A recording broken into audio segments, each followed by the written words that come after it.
Yung pangkalahating buwan na volume ng ulan, bumuhos lahat sa isang araw lang. Napakaraming tubig niyan. Hindi na kayang sipsipin ng puno't halaman.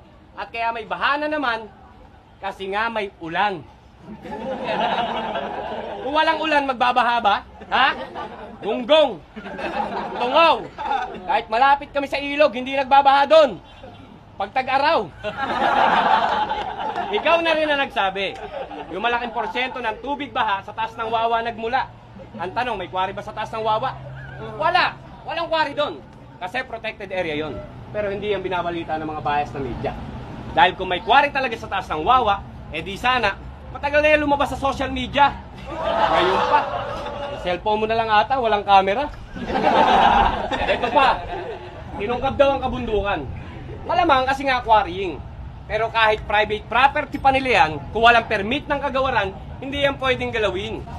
Ang grasya, hindi kusang dumadating. Kailangan kumilos ka rin. Ultimo magsasaka natin. Nagbubungkal muna ng lupa bago makapagtanim. Ibig mo sabihin, pati magsasaka natin, naninira ng kalikasan. Humhang, kailangan nila yan para sa kanilang kabuhayan. Pasalamat ka sa mga yan, sila gumagawa ng paraan para magkakanin ka lang. Kung di sila nagbungkal ng lupa, kung di sila nagtanim ng punla, kung walang palay na makuha, makakain mo ba yung lupa? Yung bukbok, pwede pa.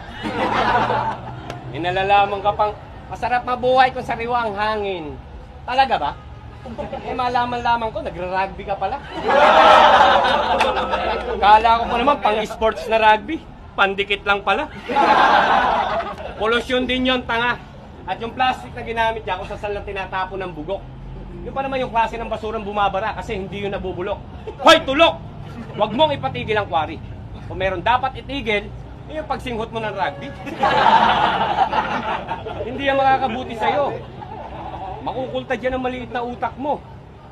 Hindi ka na naawa sa ilong mo. Magang magana, oh. Oo, sobrang laki na. Parang kalembang ng simbahan yung hulma, bawat isa.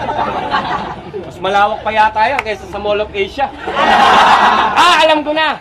Para mabawasan ang traffic sa kalsada, diyan natin lilipat yung EDSA.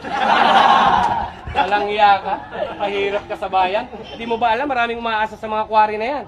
Nagbibigay sila ng trabaho sa mamamayan, sa mga driver, sa pahinante, sa dispatcher, sa ahente, sa tagalinis, sa taga-tanim. Ngayon sabihin mo sa akin, sino ba talaga ang sakim? Kami mga tumutulong sa kapwa o kayong naninira ng kapwa para lang kumita. At kaya ayaw mo sa kaunlaran dahil mas tamad ka pa kay one time!